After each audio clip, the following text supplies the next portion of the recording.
Welcome to CMEC's podcast. I'm Charlotte Leslie and I'm the Director of the Conservative Middle East Council.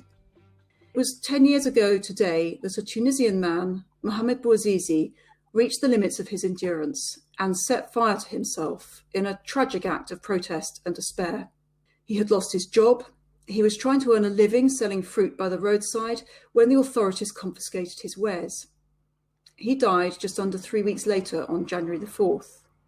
But this most desperate of acts sparked a popular revolt that swept through the whole of the Middle East and became known as the Arab Spring. In other podcasts, we talk to people from the region, on the ground, about their perspective. Today, we are focusing first on the British response. So we are very lucky to have with us today two former British ambassadors to talk about their unique perspective of the so-called Arab Spring, and in particular, what it means for British policymaking. Christopher O'Connor OBE was the UK ambassador to Tunisia when the Arab Spring began, serving there from 2008 until 2013, before going on to serve as Consul General in Los Angeles.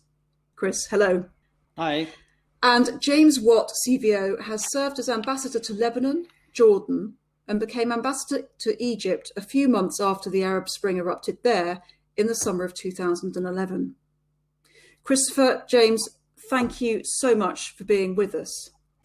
You both had very particular perspectives as British ambassadors, which we're going to talk about today.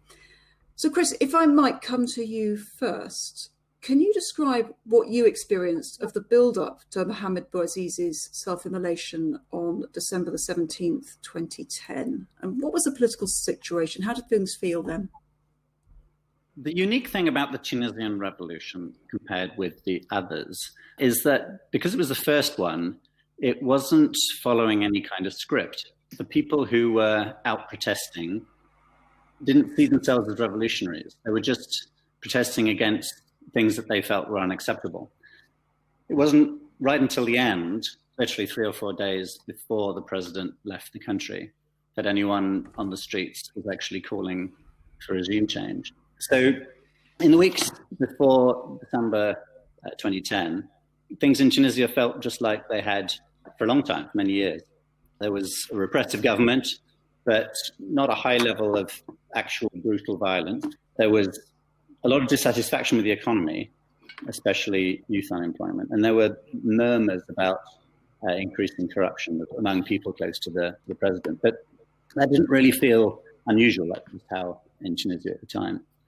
And even after the 17th of December, when Mohamad Bouazizi set fire to himself in the way you described, nothing in the capital changed. So there were rumors about an event in Sidi Bouzid in the interior of the country, sort of far away from the capital. And there were some rumors about protests being broken up by the police. But that wasn't the first time that sort of thing had happened. So, and even up to the end of December, nobody, not the diplomats, nor the think tanks, nor Tunisian civil society, not people protesting on the streets, certainly not the Tunisian government, had any sense that the revolution was imminent. And in fact, it wasn't until January the protest really gained momentum. And over the course of literally 2 or 3 days, we in the embassy began to have the sense that this could actually be a revolution. And then what happened then very, very quickly was that the protesters in the streets who were just there to express their frustration, they weren't initially there to try to change a regime. And they were out there and they realized that they were out there in such numbers that the government, which was an all-controlling government, had lost control. They realized that towards the end of the second week of January. Did the speed of things take you by surprise, the way it escalated? When you look back on things, because you know where things ended, you have a sort of sense of the arc of it all. At the time, there was no sense of direction of these events. It was unclear what was going to happen next. You kind of got caught up in the pace of it. It became clear that each day there was something big and new was going to happen. Was it that a protest of 100,000 people was going to be brutally repressed, or was it going to be twice as big as it was yesterday? Was the general strike going to spread? The reality is you just get absorbed into that pace. I don't think it was shocking at the time. Looking back on it, it seems more shocking that something can happen that quickly. And it spread very quickly across the region, didn't it? James, Hello, thank you very much for being with us. You were in Jordan as this was happening. Then, as I understand it, then you went back to London to work on our Arab Spring response. And then you went to Egypt some months after their Arab Spring had begun. Can you tell us a bit about, A, what it was like in Jordan, and then a bit more about what you were doing in London on our Arab Spring response, the UK's, before going to Egypt? Sitting in Jordan when all this began in Tunisia and then in Egypt, Jordan itself remained fairly calm, although later on there were some quite modest demonstrations. But we could see immediately, I think all of us, Chris and I and our colleague in Cairo, Dominic Asquith, could see that this was going to be very important. And Dominic had been reporting, actually well before then, months before then, about the build-up to this kind of thing. And when I left Jordan, as I was due to do, and go back to London, spent 3 months actually helping out, trying to get the policy response together for the Arab Spring, I was struck by how poorly the policy machine worked in Whitehall. There was a lot of expertise among the Foreign Office, the MOD and others about the region. And this was a quite unprecedented situation, this kind of widespread uprising, if you like. But it was not easy to get our voices heard about what it might mean. And so we found that British policymaking was really being led, I think, from a couple of sets of preconceived ideas. One is that at the time, as you know, Europe was triumphant in its liberal model of how to work together as European states, how to spread democracy in the world. The Arab uprising seemed to be the vindication of these expectations, that now was the turn of the Arab world, our neighbors, to embrace democracy, to restore human rights and human dignity, and cast back to 1989 and the emergence of Central and Eastern Europe from the Soviet grip. So that was quite understandable as an interpretation of what was going on, but it was misleading in that it didn't really take account of the realities on the ground and what was likely to happen, what people were really asking for. And the other factor I think was important in getting the policymaking off on the wrong foot was that we in Britain particularly were very concerned with countering violent extremism, or particularly extremist versions of political Islam, which rejected democracy, including in our own society in Britain. And there'd been a great effort over a number of years to work up policies to handle that and to somehow reconcile democracy and the aspirations of political Islamists. It was a slight delusion which emerged. Somehow what was happening in Tunisia and Egypt and later on in Libya and Syria was somehow just playing to the script that, yes, there are moderates in the shape of Muslim Brotherhood who do embrace democracy and who can be our partners. This was a very persistent idea, and I think it was quite diluted, as facts would soon prove. So that short time back in London, I was trying to understand where our policymakers were coming from, but also trying to counter some of the misapprehensions which had already taken root. And I then went out to Egypt, and by the time I got there, it was clear to me and to others, I think, that the revolution had already failed. And this was, by June, it had failed, the revolution of January and February. The military and the civilian government, which answered to the military, were firmly in control. They were extremely rattled. They were very rattled by the foreign support for the protesters.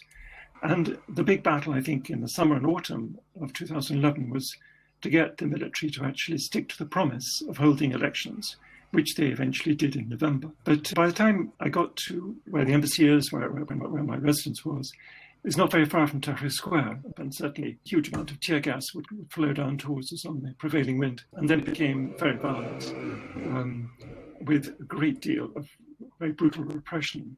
And there was no doubt in my mind that the authoritarian regime, which had always been there, was not going to let anything go. What were the key drivers? Was it a lack of expertise in the Foreign Office? Was it a way in which we were using that expertise? Was it that we were talking to the wrong people? Why is it that we didn't quite understand the situation as it really was? I think the motivations of the protesters were fairly clear.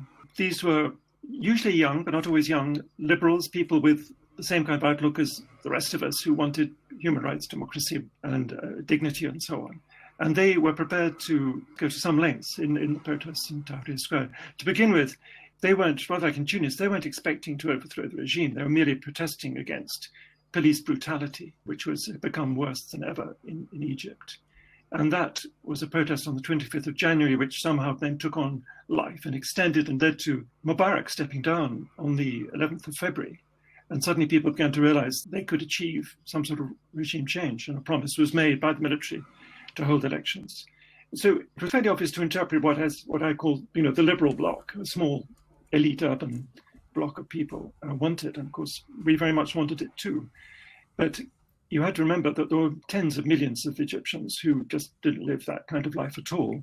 And there were at least half the country, more than that, as it later emerged in the elections, who strongly favored some kind of religious alternative to the kind of secular regime that had been in power ever since the end of the monarchy. So as the year developed, you could see that, first of all, the military and their civilian government allies were not going to give way. Secondly, that when you had the elections, which were held fairly, and they lasted from November through till January 2012, and they elected a parliament dominated by the Muslim Brotherhood and by other political Islamists of a completely different kind. We call them Salafists. And the liberals nowhere to be seen in parliament, practically. In Britain, quite rightly, people said we must respect the outcome of elections. The problem was that those elections, the outcome, as it were, soon began to go sour on the Egyptian people themselves. And by the following year, they were ready to get rid of the Muslim Brotherhood and everything they stood for. President Morsi was elected in June 2012. And it's interesting to remember that the liberal bloc, as it were, told their voters, vote for Morsi and not for the military candidate, because even in the middle of 2012, the great fear was that the military would somehow hang on, come back, and take everything back to where it was. So even the liberals said, vote for the Muslim Brotherhood. So that was a call which, by the end of the year, everybody was disillusioned with that. The Muslim Brotherhood turned out to be extremely incompetent. And above all, they had become victim of an Islamizing tendency from below, if you like, a radicalization, which gradually took over the whole country, starting with the poorest neighborhoods, and which the ordinary Egyptian simply didn't want. He didn't want that kind of Islamism, thank you. He wanted a pious state, but not this kind of runaway extremist state, which was emerging through this with more extreme elements. So it was a very complex situation. It developed, and I think British policy didn't ever try to drill down and understand what was going on, and clung to the mantra of we must respect the outcome of the elections without really considering where that was going. And the fact that Britain had no influence whatsoever on where it was going. We couldn't either promote something or stop something happening. What we needed to be was absolutely clear-headed about what was going to happen and about what our position was in relation to that. I had a friend, a half-Coptic Egyptian friend whose grandmother was living in Cairo, who voted for Morsi, as most of the Copts did. And within weeks of that vote, she was very scared because she said members of her church were disappearing. And the climate had changed very, very quickly, which was something that I was always surprised was never really something that the UK media or even political class was aware of. But Chris, Tunisia was very different, wasn't it? Can you outline how things progressed from there after the protesters realised that they were becoming revolutionaries? Yes, well, 3 or 4 days after they realised they were becoming revolutionaries, the president left and the revolution was had happened. And at that time, and as a good diplomat, I was focused on a lot of the immediate requirements, the security kind of issues. We evacuated British holidaymakers, and we had to position ourselves as a government and in terms of what our view of what was happening was in terms of sort of public political positioning. But I remember I jotted down 3 scenarios in my reporting as to what I thought was likely to be the direction of all of this. And the 3 scenarios were the most likely, as I saw it, that the revolution would chop off the head of the regime. Next most likely scenario, as I saw it, was that there wouldn't be an authority figure, and therefore there would be a sort of sense of drift, maybe a power vacuum, different contenders for power, maybe therefore violence, but that things would get stuck. There was no plan. There was no alternative. There was no regime in waiting. There was no party in exile that everybody was calling for, that was leading the charge. So that it would just go into drift and then maybe somehow collapse. Tunisia wasn't as heavily armed as Libya. In fact, no one had weapons or has weapons. So I didn't think of it as a very violent sort of civil war type scenario, but I did think of it as potential collapse into chaos. And then the third scenario, which I thought was the least likely, but just about possible, somehow a group of unelected people would gain enough credibility to be trusted by the public to devise some kind of new system that people with no actual authority would nonetheless be able to run elections. The public would trust in that, they would vote, and then people would be elected who would more or less accept the principles of democracy. It seemed quite unlikely, but possible. And astonishingly, that's what happened. So informally, a group of people got together who did win the confidence of the public. They wrote some basic outlines for rules and processes for elections, how you register a political party, who's allowed to be a political party, sort of thing. An election happened which the international community played a very important role in, because in terms of public trust, allowing large numbers of international observers was crucial to that. And a new set of politicians were elected, who then later on accepted the principle that when further elections happened and they got voted out, they would leave. So from a political perspective, it was a remarkable success. And in fact, I think the one other point, which I think shows the key difference with Egypt and maybe why Tunisia went a different direction politically, was that what happened was there was a three-party coalition, one large Islamist party, and two smaller secularist parties had to govern together. What that meant is there was much more a spirit of cooperation. People had to learn compromise, and that, I think, was sort of a matter of luck that's what happened. That's what came out of the election. But as a result, the drawing up of the rules was done by a set of people that represented really both sides of that divide, and so that divide ended up being manageable and never became the core rift in Tunisia, and still isn't now. And you're listening to the first of a series of CMEC broadcasts marking the 10th anniversary of the start of the so-called Arab Spring. I'm Charlotte Leslie, the director of CMEC, and my two guests were both UK ambassadors in the region at the time.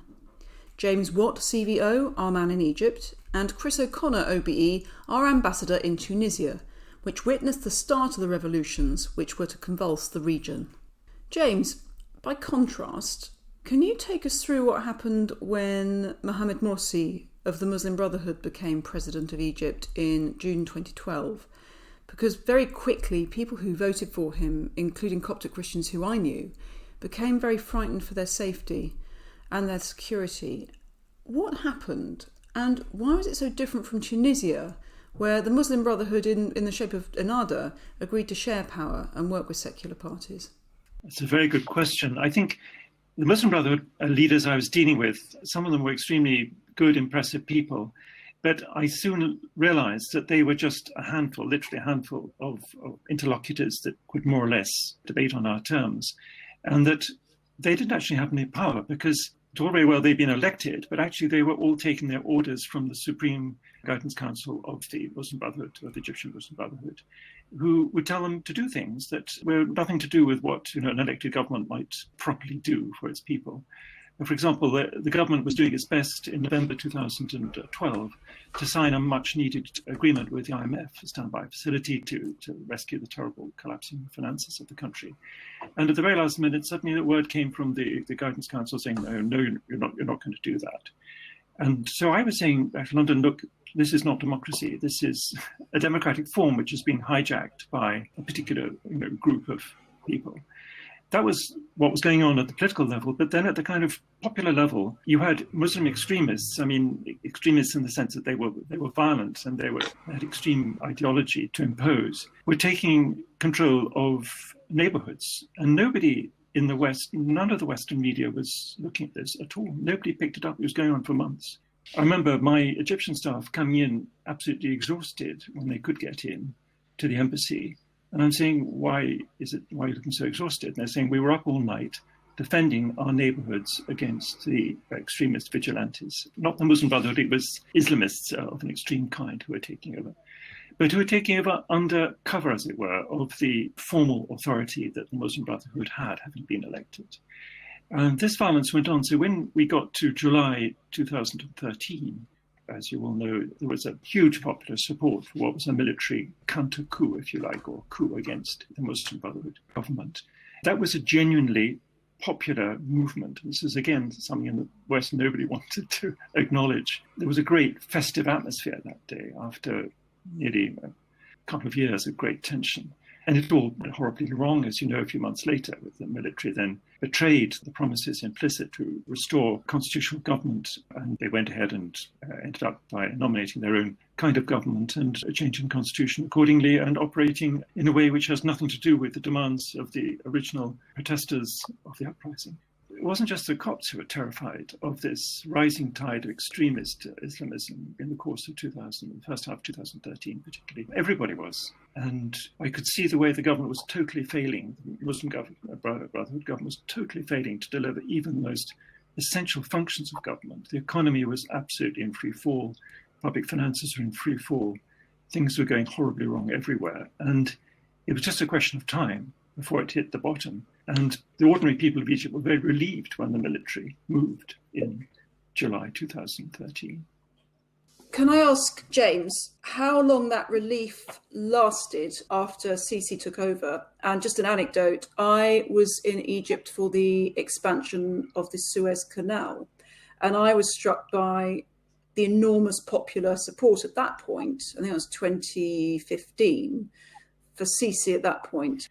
I think the great mass of the Egyptian people were totally traumatized by the 2.5 years that lay between the initial uprising and the end of the Muslim Brotherhood government. They found it extremely disruptive. Everybody was worse off. Everybody was upset and confused. There had been a lot of violence. So the gratitude for restoration of order, if you like, which went to President Sisi, was great, and it continued for a long time. Less perhaps now, but people would not want to risk any upset again. There are very brave voices speaking out against the human rights abuses and the loss of political freedoms which occur in Egypt at the moment, and they are greatly to be applauded, but they are a small minority. I think most Egyptian people cannot bear the thought of more political disruption and revolutionary violence. James, what do you think Egypt taught UK policymakers about political Islam, Islamists and democracy? And do you think the right lessons have been learned? I think the story moved on a lot because in the course of 2011, in addition to continuing uprising in Tunisia and Egypt, you had Libya and Syria both kicking off in the spring, and Yemen as well. We shouldn't forget that there was a lot of agitation for democracy in Yemen at the time. It all subsided into conflict, except in the case of Tunisia. And I think British policymakers in the Middle East just were totally absorbed with the problem of Syria and Libya and how to handle the British response to these uncontrollable conflicts. And I think the whole question of political Islam kind of dropped away, partly because the Muslim Brotherhood was so roundly defeated, as it were, in the summer of 2013, driven from power in Egypt, with no regrets from anybody, I think, among the Egyptian population. We also had the factor that people had to pay much more attention to the feelings of our Gulf allies who felt extremely threatened by the Muslim Brotherhood. And so we're very keen to remove that threat from the list. And that seemed to be what happened in due course with the events in Egypt. The Muslim Brotherhood as such didn't play such a part in Syria. It became more a jihadist thing. Chris, Syria has been very, very tragic, as we all know. Egypt was very turbulent. Libya is still ongoing, and I'll ask you about that in a bit. So there is a perception that all is quiet on the Tunisia front. Is that an accurate perception? And to what extent does Libya's ongoing turmoil impact on Tunisia? So all is quiet. Tunisia hasn't been in the news because there haven't been dramatic events at the scale that there have been in other countries. So to a degree, quiet, yes. But does that mean that it's done? I think we're still to find that out. A very interesting distinction on analysis about Tunisia is the distinction of insiders versus outsiders. So, and if you ask the question, was the Tunisian revolution a success? You get almost universally the answer from outsiders as a yes. It was pretty much peaceful, very, very little violence. And There have been a series of free and fair elections. People have been voted in. When they've been voted out, they've left office peacefully.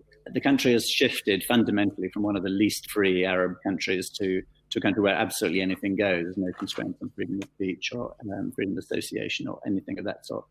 So outsiders would say, yes, that's a success story.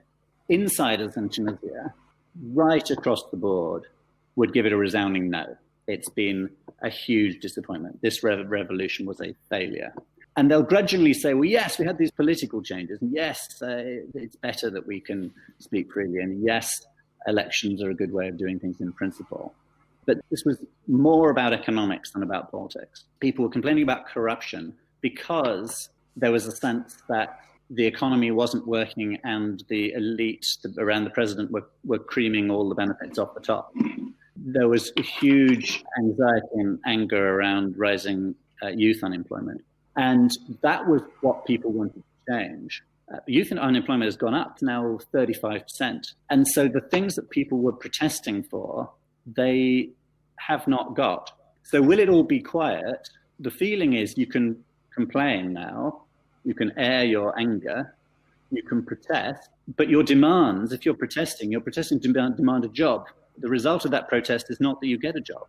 So you protest more and say the Minister of Industry should resign. So the Minister of Industry resigns and another minister comes along and you still don't have a job. That is what people are finding month after month, year after year, that they can keep bringing down ministers and governments.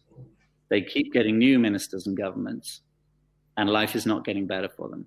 And there really is a feeling that many people are thinking this new setup is no better than the old one. Now, whether that means that they will rise up and throw out the new setup with uncertainty of what comes next, that's a question. But people are really deeply disillusioned. A huge increase in illegal migration out of Tunisia. The only way is to leave this place and get to somewhere else, get to Europe. There was a period when Daesh in Syria looked like it was going to be winning, and a huge number of Tunisians went there. At least let's go and do something that can be successful. With Daesh now pretty much out of contention in Syria, that option for young Tunisians is gone. Very high proportion of young Tunisians just want to leave, even if the prospects of even making it to Europe are limited, and creating a successful life for them in Europe is even more limited. So who knows where that desperation goes? But from a Tunisian perspective, yes, we're free, but no, we're not fundamentally better on a day-to-day basis than we ever were.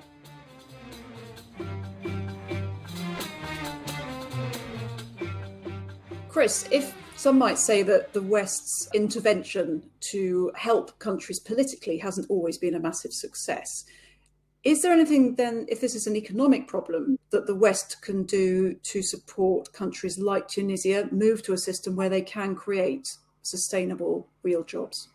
Yes, the UK, like other substantial governments with interests in North Africa and the Middle East, have programs of practical project interventions, and often working with the multilateral banks, the European Investment Bank or the African Development Bank or the World Bank and others. There really are things that you can do to help align the education system to give people more marketable skills, to build vocational education, to help develop entrepreneurialism, to create small loans for people if they want to set up businesses, to get rid of red tape that stops businesses from growing. There's a lot of things that can be done to help support a country's economic development. Those things are being done, but inevitably you can help provide a certain number of small loans for a certain number of people. The chances of that making a real difference to the majority of people are limited unless you really do it at scale.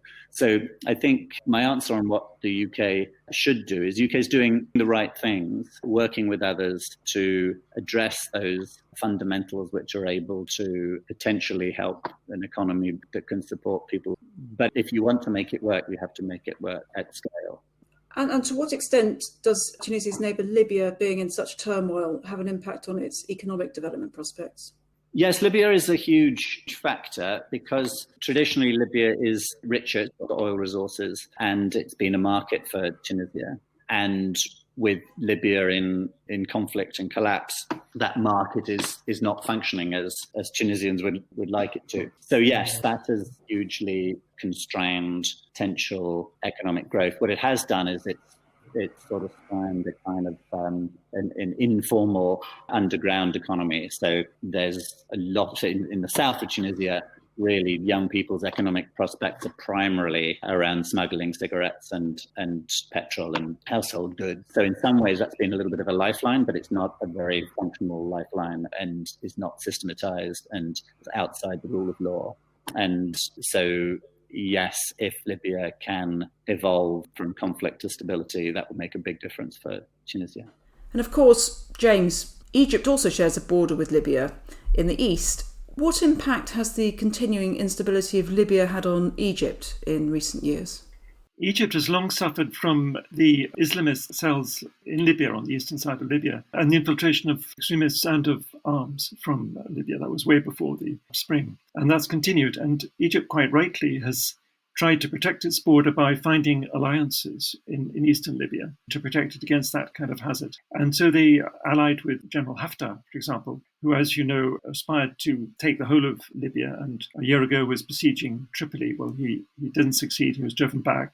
There's a standoff now, a military standoff, and some rather fragile peace talks going on, which may or may not succeed. I hope they do. But Egypt has been very consistent throughout. They want stability and security in Libya. They're prepared to ally with people who they think can help them get that on their border. And they remain very vigilant. But Egypt has never actually been threatened seriously by that kind of destabilization from Libya. But they certainly want to deal with the problem. And James, what lessons do you think the West has learned from the Arab Spring?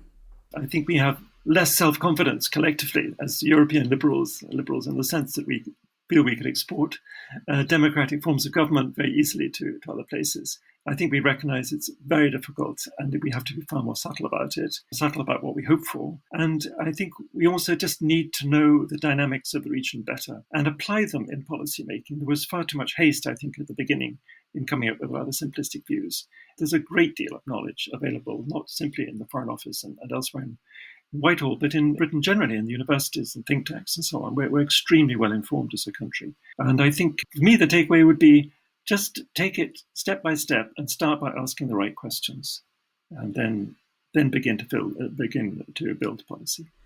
And to Chris, the same question. What do you think we've learned from the events of a decade ago? I think when British policymakers saw that people were protesting about freedoms, the right to speak openly, the right to elect governments, those were seen as exciting and real things that the UK could back. When people were protesting about youth unemployment and the lack of economic opportunity, I think decision makers just found that much less exciting, much less interesting, and dismissed it as, well, everyone wants more, don't they? But ultimately, if you have all of the first things and you don't have those second things, and you don't have the prospect of economic prosperity, then you don't think your system works. So we just need to engage on the whole of the set of drivers for instability, and not only the set of drivers for instability that fit with our preconceptions. Thanks, Chris O'Connor and James Watt, for shedding so much light on the events of 10 years ago from a British policy perspective, and on the impact they continue to have in the region. Tomorrow, we'll be looking at what happened in Syria.